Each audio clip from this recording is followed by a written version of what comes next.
मंडळी, कुंडलीतील ग्रहांच्या 4 अवस्था असतात. बाल अवस्था, किशोर अवस्था, युवा अवस्था, वृद्ध अवस्था. बाल अवस्था तेव्हा असते, कुंडलीतील ग्रह जेव्हा 0 डिग्री ते 5 डिग्रीपर्यंत असतो तेव्हा तो बाल अवस्थेमध्ये असतो. ग्रह कमजोर असतो, फळ देण्यासाठी असमर्थ असतो. किशोर अवस्थेमधील ग्रह जेव्हा 6 डिग्री पासून 15 डिग्रीपर्यंत ग्रह असतो तेव्हा त्यामध्ये ग्रहामध्ये मध्यम सामर्थ्य असते. ग्रह जेव्हा युवा अवस्थेमध्ये असतो, युवा अवस्था म्हणजे ग्रहाची डिग्री 16 डिग्री ते 25 डिग्रीपर्यंत असते, तर हा ग्रह सर्वात बलवान म्हणजे कुंडलीमध्ये पूर्ण फळ देण्यासाठी समर्थ असतो. ग्रह जेव्हा वृद्धावस्थेमध्ये असतो म्हणजेच ग्रह 26 डिग्री ते 30 डिग्रीपर्यंत असतो तेव्हा ग्रह कमजोर असतो. कुंडलीतील ग्रह फळ देण्यासाठी कमजोर असतो, कमजोर फळ मिळतं या ग्रहाचे.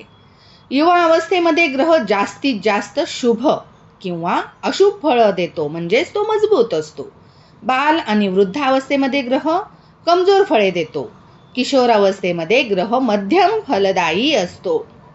यासाठी उपाय म्हणून बाल आणि वृद्ध अवस्थेतील ग्रहाला मंत्र जप, दान किंवा पूजा उपासना किंवा रत्न धारण करून आपण त्या ग्रहाला मजबूत करू शकतो.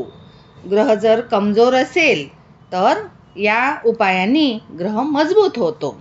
ग्रह जर आपल्याला अशुभ असेल तर त्याचे दान केले जाते, मंत्रजप केला जातो किंवा पूजा उपासना केली जाते. कुंडलीमध्ये समजा एक चंद्र कुणाच्या जर मजबूत आहे, मजबूत म्हणजेच काय तर तो स्वतःच्या राशीत बसलेला असतो. चंद्राची स्वतःची रास कर्क ही आहे.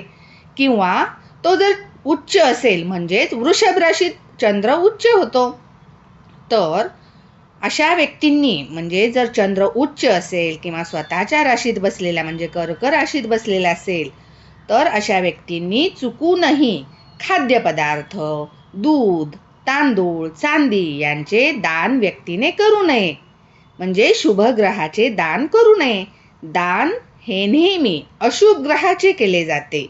चंद्र जर शुभ असेल तर त्याचे दान करू नये, त्यामुळे मानसिक ताण तणाव वाढतील.